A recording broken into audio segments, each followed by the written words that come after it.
छतरपुर जिले में बुंदेलखंड के जल संकट को दूर करने और परंपरागत जल स्रोतों के पुनर्जीवन के उद्देश्य से 2 फरवरी 2025 से 19 फरवरी 2025 तक जल सहेलियों द्वारा एक ऐतिहासिक पदयात्रा का आयोजन किया जा रहा है, जिसमें यह यात्रा परमार्थ संस्था के सहयोग से आयोजित हो रही है, जिसमें क्षेत्र के चंदेलकालीन तालाबों का जीर्णोद्धार और विलुप्त हो रही छोटी नदियों का पुनर्जीवन प्रमुख उद्देश्यों में शामिल है।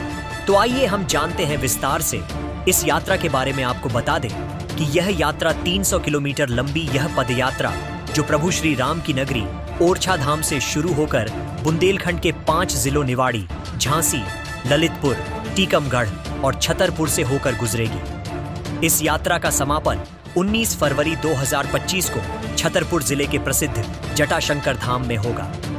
जल सहेलियां की जल यात्रा ओरछा धाम से शुरू होकर उत्तर प्रदेश के बबीना विकास खंड से होते हुए ललितपुर जिले के तालबेहट विकास खंड तक और टीकमगढ़ जिले के जतारा ब्लॉक, मोहनगढ़, टीकमगढ़ और बड़ा गांव तक, तो वही छतरपुर जिले के बड़ा मलहरा विकास खंड से होते हुए बिजावर और अंत में जटाशंकर धाम जाएगी, जहां यात्रा का समापन किया जाएगा। इस यात्रा का मुख्य उद्देश्य जल संरक्षण, जलवर्धन और जल को पुनः उपयोग के उपायों पर जागरूकता फैलाना है। साथ ही क्षेत्र के स्थानीय जल स्रोतों को चिन्हित कर उनके पुनरुद्धार के लिए ठोस कदम उठाना है। जल सहेलियां इस अभियान का केंद्र बिंदु होगी। वे न केवल महिलाओं और स्थानीय समुदाय को जागरूक करेंगी, बल्कि गांव-गांव में जल चौपालों का आयोजन भी करेंगी। वहीं इन चौपालों में स्थानीय लोगों को जल प्रबंधन, वर्षा जल संचयन और परंपरागत जल स्रोतों के महत्व के बारे में जानकारी देंगी। तो वही यात्रा के दौरान श्रमदान जैसे कार्यक्रम आयोजित किए जाएंगे, जिसमें स्थानीय लोग अपने पारंपरिक जल स्रोतों की सफाई और पुनर्जीवन के लिए कार्य करेंगे।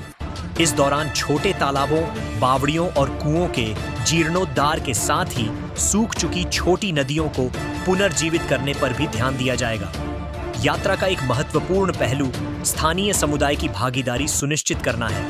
यह प्रयास जल सहेलियों और परमार्थ संस्था के साथ साथ ग्रामीण जनता की भागीदारी के माध्यम से जल संकट को हल करने की दिशा में सामूहिक कदम उठाने का एक बेहतरीन उदाहरण बनेगा।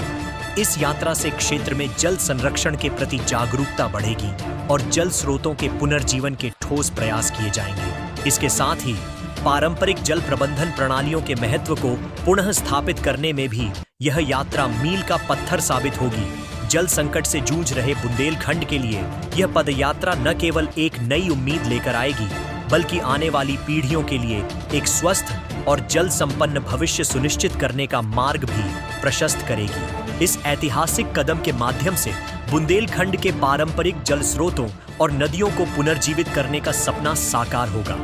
Nishad express 24 news channel, Chhatarpur, Madhya प्रदेश।